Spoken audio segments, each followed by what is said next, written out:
bonsoir à tous. L'after qui est avec vous jusqu'à minuit. La soirée a bien commencé sur RMC. On a suivi nos deux matchs, celui de l'équipe de France féminine qui est qualifiée pour les quarts de finale. C'était dur, c'est compliqué, on va vous reparler de tout ça. On est ce soir dans l'after et évidemment le nul entre Nice et l'Ajax. On est dans l'after ce soir avec Jonathan McCardy. Salut Jonathan. Salut Flo. Salut et François. Avec François Manardo. Salut les amis. Ciao. On va donc débriefer dans l'after ces deux matchs. Le Nice-Ajax, un partout entre Nice et l'Ajax d'Amsterdam dans ce troisième tour préliminaire aller de la Ligue des Champions. Finalement un score assez logique au vu du match, mais on va débriefer tout cela. L'évaluation, les réactions, toutes les réactions directes de Nice. On sera notamment avec les deux entraîneurs en conférence de presse. Et puis le débrief aussi des féminines qui ont galéré sérieusement contre la Suisse, qui n'ont pas brillé, qui ont été vite réduites à 10, qui ont été menées à 0 et qui ont égalisé. Et on va dire grâce à une erreur en plus de la gardienne suisse. Elle passe par la petite porte, mais elle passe en quart de finale, les Françaises. On en parlera également dans l'after. Tout ça plus les infos mercato et le je m'en fous pas. On est donc ensemble jusqu'à minuit et on reprend une bonne vieille habitude. Vous le savez, l'important c'est les 3 points. Le plus important c'est 3 points. L'important c'est l'essentiel. Souvent l'essentiel c'est le plus important. Allez, François, à toi l'honneur, les 3 points de la 3 soirée. Points, alors, oui, rapidement par rapport au jeu de Nice, le 4-2-3-1 de Favre, je l'ai trouvé finalement un peu en déséquilibre par rapport au 4-3-3 de l'Ajax, parce que la densité du milieu amstellodamois, on dit comme ça, prenait souvent le dessus et quasiment trop le dessus à la fin du match. Et à ce moment-là, il faut avoir soit deux monstres sur les deux milieux de terrain niçois, ce qui n'est pas le cas, soit demander à Srarfi de faire un travail défensif qu'il a fait par interminence mais qui fait mal parce que c'est pas un joueur fini. Le deuxième point, c'est justement le Tunisien. Il a du potentiel, c'est un beau gaucher mais il est pas fini encore, et là le lancer dans ce bain de la Ligue des Champions, parce que même si on n'en a pas le nom, mais c'est un match d'un autre niveau que la Ligue 1, c'est un peu trop tôt. Et le dernier point, les Bleus, qu'est-ce que c'est poussif, pas un but dans le jeu depuis 3 matchs, c'est vraiment une qualification qui est pas glorieuse. Alors on leur souhaite de voir les choses maintenant autrement pour des matchs éliminatoires, mais vraiment c'était pas beau à voir. Les 3 points de Jonathan. Eh ben, alors, déjà, c'est quand même pas mal de parler d'un match. Ça fait plaisir d'avoir le premier vrai match qui lance la saison. Donc, le premier point, c'est que c'est l'intensité que j'ai trouvé dans le match, parce que même si en deuxième mi-temps ça affaiblit, en première mi-temps j'ai vu un vrai match de Coupe d'Europe, et j'ai trouvé les Niçois, même s'ils ont baissé le rythme après, je les ai trouvés très, très au point physiquement. Le deuxième point, c'est Balotelli, que j'ai trouvé vraiment intéressant en première mi-temps. J'ai trouvé qu'il avait fait ce qu'il fallait, je l'ai trouvé présent dans le jeu, je l'ai trouvé discipliné dans ses replacements, dans ses replis défensifs, et il est efficace parce que c'est lui qui met le but niçois. Et le troisième point, toujours sur ces Niçois que j'ai trouvé extrêmement naïfs, à l'image de Srarfi comme t'en as parlé, Lesmelou aussi, que j'ai trouvé vraiment très, très en dessous du niveau Ligue des Champions. Mais plus généralement, j'ai trouvé que ces Niçois, même s'ils sont pleins de qualité, ils sont très organisés, ils ont des bonnes intentions de jeu. Malheureusement, c'est encore jeune et ça pue la naïveté encore sur toutes les lignes. Très bien, mes 3 points à moi, moi j'ai trouvé qu'il y avait de la fatigue, notamment dans la deuxième période, qu'il y avait justement un manque de trop court physiquement. Je l'ai mis là, il est en deuxième point sur BFM Sport. Les Niçois trop courts physiquement, y compris dans la reprise de la deuxième période. C'est pas forcément en fin de match que ça s'est senti, y compris sur Balotelli aussi d'ailleurs, parce que il a donné effectivement beaucoup en première période. Mais quand on les a vus rentrer avec une sorte de difficulté à se remettre dans le rythme, c'était aussi un problème. Alors que les joueurs de l'Ajax ont été à peu près on va dire homogène sur la totalité de la rencontre. Et puis à l'inverse, ils ont fini très fort d'ailleurs les Niçois, avec quelques joueurs frais qui sont entrés. Je voulais mettre un point aussi sur Cardinal, parce que Cardinal a fait effectivement une erreur sur le but, et plus généralement il relance souvent les ballons dans l'axe, il fait aussi un bel arrêt à la fin, il faut être très juste. Mais je suis assez surpris d'ailleurs que c'est un peu souvent le cas parfois avec des entraîneurs qui aiment le jeu, qui ne se concentrent pas totalement, je dirais, sur le recrutement et sur le poste de gardien, parce que pour eux, ils se servent du gardien pour participer au jeu, c'est une chose, mais il faut pas oublier qu'un gardien aussi techniquement, ça doit avoir certaines qualités d'explosivité qu'il n'a pas forcément, même si je dis encore, je répète, il a fait une belle saison l'an passé, mais avec aussi ponctuellement des erreurs. Et puis de justesse pour les Françaises, effectivement, parce que comme le disait François, c'est pas tant la qualif ou pas qualif, c'est ce qu'elles ont montré, c'est-à-dire que elles auraient été éliminées ce soir, ça aurait été tout à fait logique. Elles auraient fait nul au premier match, même si c'était une défense qui avait mis le bus, ça aurait été logique aussi. Ce qui fait qu'au bout du compte, tu as un premier match où elles auraient pu faire nul, un deuxième match où elles font péniblement nul, et un troisième qu'elles auraient pu perdre. Voilà, et ça fait combien de buts? 2 buts marqués en 3 matchs? 3, non. Non, 3, un par Il match. y a un pardon. corner, un coup franc et un péno. Voilà, 3 buts par match péniblement. Là, tel que tu vois pas comment elles peuvent aller plus loin, sachant que Wendy Renard sera suspendue d'ailleurs pour le prochain match en quart de finale. Voilà pour les 3 points de l'after. Stéphane, supporter de Nice, est avec nous. Salut Stéphane. Salut les trois mousquetaires. Salut Stéphane. Sympa, Salut, Stéphane. merci à toi Stéphane. Un mot sur ce match quand même de ta part supporter niçois. Comment tu as trouvé tes Niçois? Il y a eu du bon et du moins bon dans ce match. Alors, le bon, on va dire qu'on a eu quand même une assez bonne maîtrise. J'avais l'impression de revoir un match de Ligue 1 en fait, où Nice avait toujours ce jeu de passe à 10, à essayer de trouver des failles, alors que l'Ajax, eux, ils étaient percutants au possible. Après, on s'est pris le but de l'égalisation vraiment au pire des moments, en début de deuxième. Physiquement, ils étaient vraiment au-dessus. Le petit club vert, là, il était assez vif. Nous, c'est la reprise, l'Espelou, tous ces petits nouveaux. Pléa qui est revenu de blessure, qui est rentré à la place de Plo parce que je pense qu'il était un peu KO. Mais personnellement, ce but nous a fait très mal. Alors il fait mal, mais est-ce que tu penses, parce que l'avantage avec ce genre d'équipe, je pense à l'Ajax, c'est que ce sera un peu le même match et la même façon de jouer, c'est-à-dire que c'est pas une équipe qui va aller blinder, donc tu as moyen aussi d'aller marquer là-bas Oui, à bien Amsterdam. sûr. Mais quand je vois, moi je les avais toujours vus jouer à la télé, mais c'est vrai que c'est impressionnant. Sur le terrain, ça joue, ça va de l'avant, c'est rapide. Alors chez eux, j'ose même pas imaginer. Maintenant, un but en cause, pourquoi pas? Mais il va falloir vraiment, excusez-moi le terme, sortir les coronets. Et c'était le match à pas louper, quoi. Il va falloir aussi sortir certains joueurs. Va falloir, je pense, sortir l'Espelou et Srarfi, revenir à un 4-3-3, quitte à insérer Walter avec Coziello et Seri qui est indispensable. Et mettre Pléa sur le côté. Alors ce qui est paradoxal, c'est intéressant dans ce match, on va en reparler tout à l'heure dans l'évaluation. Toi tu voulais revenir sur le système d'ailleurs, François. Juste un mot Stéphane avant de te lâcher. T'étais au stade ce soir? Ah oui, j'en sors là.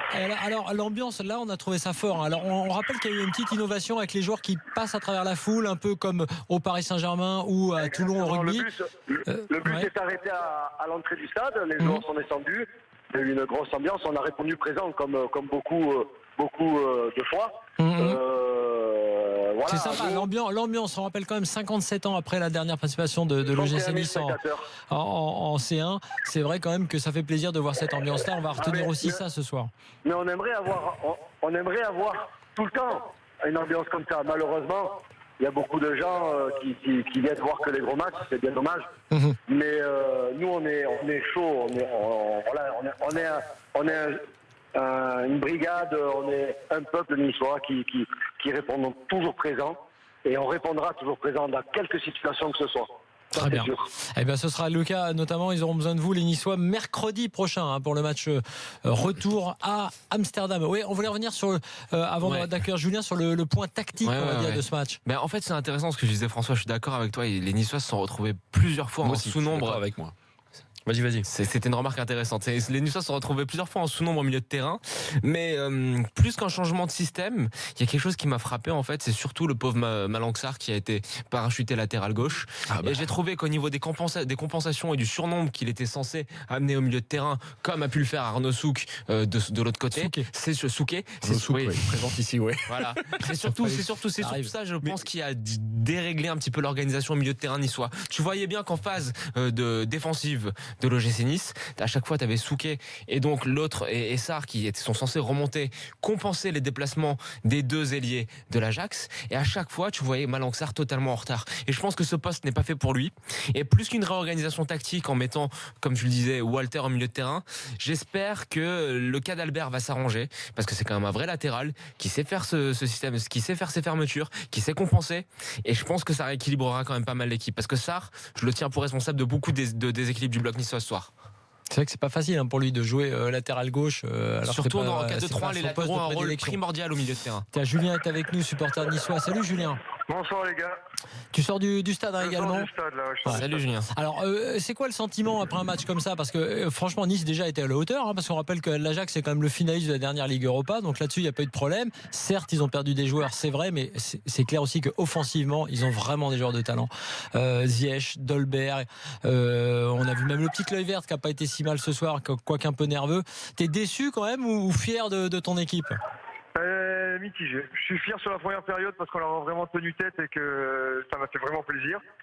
Et la deuxième période, de la frustration parce qu'on a vu quelque chose de bien en première période et au final, la deuxième période, on n'a pas existé quoi. Mais c'est normal parce qu'après, tu prends un but en deuxième période, tu joues avec le frein, t'as peur d'en prendre un deuxième, je les comprends. Hein. Après, bon, voilà, il nous manque beaucoup de joueurs et il a incité un de vos experts et je suis complètement d'accord, c'est l'apport des latéraux. L'apport des latéraux, on a senti l'absence de Ricardo et de Dalbert, mais bien comme il faut au milieu de terrain. Quoi. Souquet a Souquet démérité, Il mais était bon en première période, il a notamment. été si tu fais discipliné. pas jouer d'Albert, il te reste une solution pour le naturel, c'est Boscali, mais il est trop jeune, et tu dois décaler Sarr. Donc c'est la situation aussi d'Albert par rapport à son transfert pour Après, l'instant avorté avec l'Inter Milan C'est qui très pose un pénible. souci. C'est très pénible. Julien?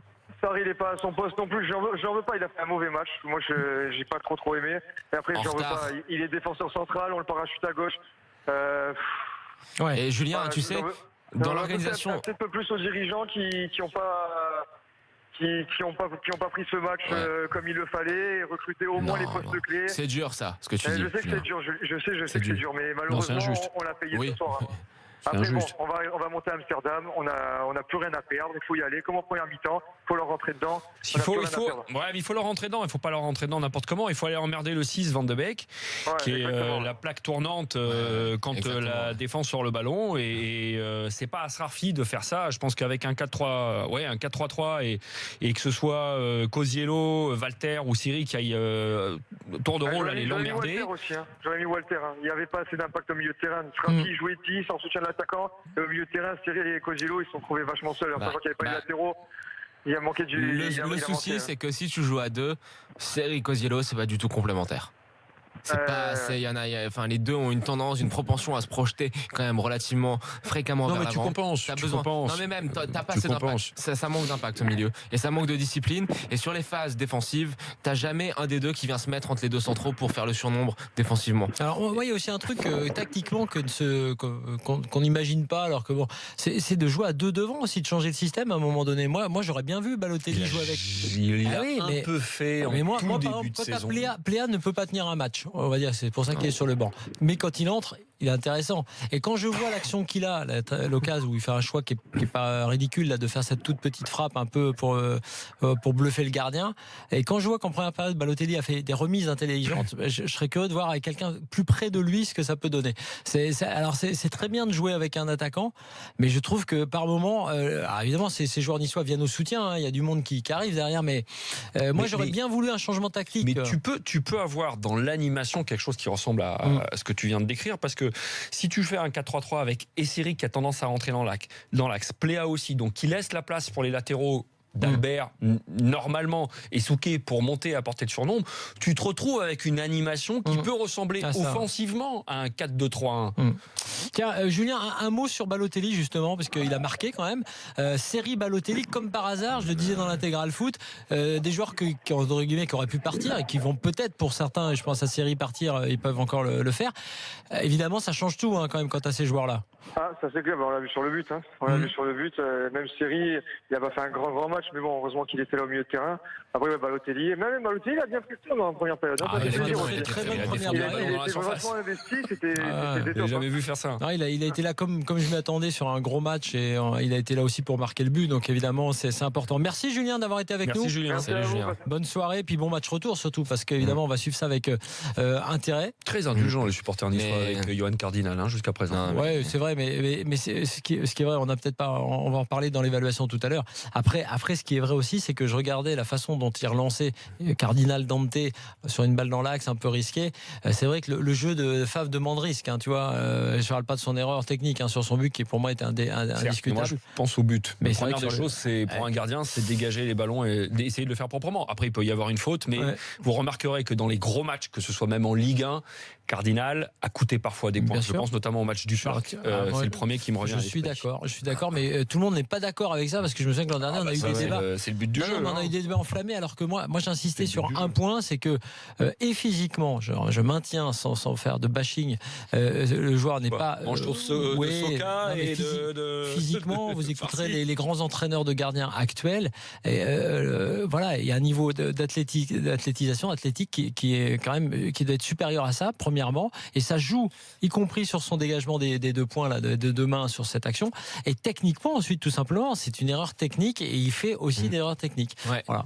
Et une dernière Ouais. chose par rapport à l'organisation niçoise, moi je sais pas en fait si même si ils étaient passés en 4-3-3, ça aurait fait changer quelque chose, parce que tu avais quand même ces 2 paires sur les côtés de comment t'as dit tout à l'heure, Amstello Damois, Ziyech Younes et Debeck Kluivert qui faisaient pas mal de dégâts sur les côtés, qui compensaient pas mal. Ils sont pas été obligés à défendre. J'ai surtout trouvé que le problème ça venait de Les Melou sur un côté, d'Esric de l'autre, qui n'ont pas vraiment fait leur travail défensif et pas du tout aidé par la latéraux. Donc ce qui fait que l'Ajax à chaque fois était en surnombre sur les côtés, mais ça passait pas tant que ça dans l'axe. Alors ajouter un milieu, je sais pas si ça va vraiment solutionner. C'est vraiment mettre 2 vrais latéraux qui auraient changé. Mais ça joue pas forcément dans l'axe, parce que la nature du jeu de l'Ajax depuis 60 ans, c'est le 4-3-3 depuis les poussins jusqu'au pro, et que tu joues sur les côtés et que tu as des joueurs véloces de côté. Si les joueurs de côté, tu les obliges pas un tant soit peu à défendre parce que tu as des latéraux qui montent vraiment, et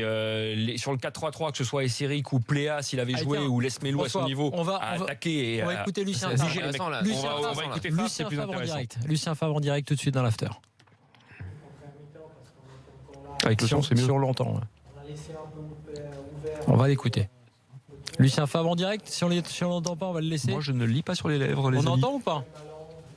Non, on l'entend pas. Allez, tiens, tu voulais terminer Non, juste que effectivement, par rapport aux latéraux de l'Ajax, si tu les obliges à défendre, c'est un peu moins compliqué. J'aime pas dire facile, mais un peu moins compliqué pour toi en tant que Niçois de défendre. Allez, une stat juste avant et puis on se retrouvera dans quelques instants. On réécoutera la conférence de presse de Favre et puis les réactions de Nice. En tir cadré, 14 tirs pour l'Ajax, 8 pour Nice, 6 tirs cadrés pour l'Ajax, 3 pour Nice. Faut pas oublier ça aussi dans le débrief du match. Ils ont été présents sur le but niçois, les joueurs Amstello Damois. Allez, dans quelques instants, on continue le débrief. On fait l'évaluation, on aura toutes les réactions en direct de Nice. Puis derrière, on débriefe le match de l'équipe de France féminine qui, je vous le rappelle, s'est qualifié difficilement après son nul contre la Suisse pour les quarts de finale de l'Euro féminin. À tout de suite dans l'after.